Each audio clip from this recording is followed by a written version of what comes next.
Hello and welcome to the next episode of Dream On, where we focus on all things Dreamcast. In this episode we'll be looking at the life cycle and development of acclaimed game Shenmue through the eyes of creator Yu Suzuki. It's time to Dream On with Shenmue.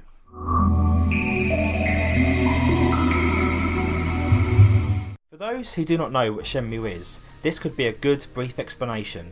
It's an open world 3D game that consists of role playing, life simulation and social simulation with brawler style quick time events.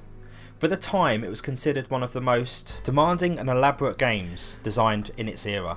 After joining Sega in 1983, Suzuki focused primarily on creating arcade games, where the ideal experience was 3 minutes long. After years working on these games, he decided he wanted to make a game that didn't have that kind of time limit. He began researching late 1980s role-playing games, using those as the formula for the game he would eventually build. Suzuki said through his translator, "When I see these games I get so nostalgic." Suzuki researched RPG games and began building a prototype for a game for the Sega Saturn called The Old Man and the Peach Tree. Suzuki and his team tested camera and character models, a conversation system and combat for the console using this prototype. In the prototype, players approach an old man asking if he knows Kung Fu Grandmaster named Ryo. The old man responds and he wants to eat a peach and tell the player. A controlled character named Taro, where Ryo is to bring him a peach. At the end of the game prototype, Taro witnesses the old man skip stones across the water that kill a fish each time they hit the surface. This leads him to believe the old man is Grandmaster Ryo. In 1996, using the above described prototype as the basis, Suzuki and Sega began building a full 3D RPG. The team wanted to create a full-size RPG in full 3D with recorded voice acting. A cinematic approach to scenes to increase the level of player emotional involvement and support combat with multiple characters at once. The game would use the combat animations and engine utilised by competitive fighting series Virtua Fighter. The hero would be Akira, one of the characters from Virtua Fighter. But after travelling to China to research the game's settings and martial arts combat system, Suzuki decided to dramatically change the story. Suzuki built a 4-act plot for the title, using the themes of sadness, fight, departure and starting afresh. Akira would face the death of his father, then overcome the grief and travel to China. Akira would also have a fierce battle with another character, Randy, and emerge victorious and leaving on a new journey with a new friend. After creating this storyline, Suzuki created an orchestra suite with 4 dramatic movements, which he played for other writers before asking for assistance developing the story.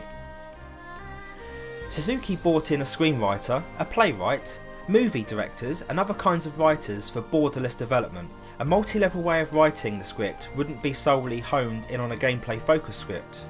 The writers created 11 chapters for the game, then created 11 corresponding illustrations. But in 1997, Suzuki decided the game would move development to the next Sega console, that would eventually become the Sega Dreamcast. Because the game would be a console title with no limitations, Suzuki wanted no limitations. He aimed for 5 hours of movie scenes, 4 hours of multi-opponent battles with open areas, 4 hours of searching for items, 8 hours of exploration and conversation, 4 hours to study and train martial arts, 4 hours in dungeon and 4 hours travelling between areas. This would have resulted in a 45-hour RPG, Suzuki said, a game that would be played for a long time without getting tired of gameplay. This goal led the team to develop the more open world gameplay for the title. The Dreamcast had yet to be released at this time, and Suzuki based his development on personally predicted hardware specifications for the console. But in 1998, the order to become a fresh killer app for the upcoming Sega machine. Virtua Fighter RPG Akira's Story had its name changed to Shenmue Chapter 1 Yokosaka. The characters and theme were changed. Each chapter of the story would be released as a separate title for the Dreamcast. Suzuki also rethought the game's design keywords, setting on 3 new ones: leisurely, fully and gently. He added quick time events and free battles to better fit the title's ever developing open world. Suzuki said he wanted the player to fully choose between the types of play, which is why a vast city, minigames and subquests were required to flesh out the world. The interspersed movie scenes would be made in real-time, high-quality 3D in an effort to elicit higher emotional involvement from the players. The goal was to switch seamlessly between movie scenes and gameplay scenes. The free battle areas would have more free gameplay, with players able to tackle more than just one opponent at once. Players would select attacks and opponents without stress and could seamlessly switch between quick time events and combat. The team also cleaned up the camera tracking for free battles, giving players a clearer look at the on-screen action. At the time, vast amounts of data were required to achieve the kind of open world Suzuki wanted with Shenmue. At the time, 50 or 60 CD-ROMs would have been required to ship Shenmue as it was being developed. The team started developing new data compression algorithms to make the game fit onto less discs.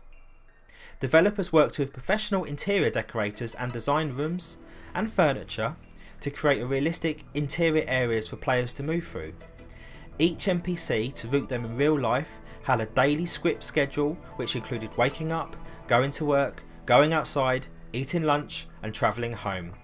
A magic weather system was implemented, adding in an algorithmically generated weather day and night cycles based on the real world weather of the game setting, Yokosuka, Japan, in 1986. The year 1999 was spent in repeated bug test cycles. The game would find more than 300 bugs each day, adding them to their list to fix. The quality assurance team recorded video all day as they worked 24/7 to pick out all of the bugs. Coca-Cola and Timex brands were added to in-game objects such as soda and vending machines. The team had to adjust all vending machine positions in the world as per the company's orders, another time-consuming bug fix for the team. The biggest challenge we encountered was project management, Suzuki said. By the end we had 300 people working and no experience on such a large project at the time. At the time there was no project management tools to speak of, so instead we made a job order sheet that was the list of actions items in Excel. Because we kept testing, the items did not decrease. At one point we had 10,000 of them. It's frightening to think we managed this project basically by pushing around pieces of paper, Suzuki said. Shenmue was released in winter of 1999 to critical acclaim, with its sequel following in 2001. A third Shenmue game was announced at the time and then cancelled. But, due to a successful crowdfunding campaign recently, we now have a third Shenmue game on the way. What were your experiences with Shenmue? Did you enjoy the game? Have you played the game? Have you watched the game? Let me know in the comment section below. As always, thank you very much for watching this episode of Dream On, and I look forward to seeing you again soon. Bye bye.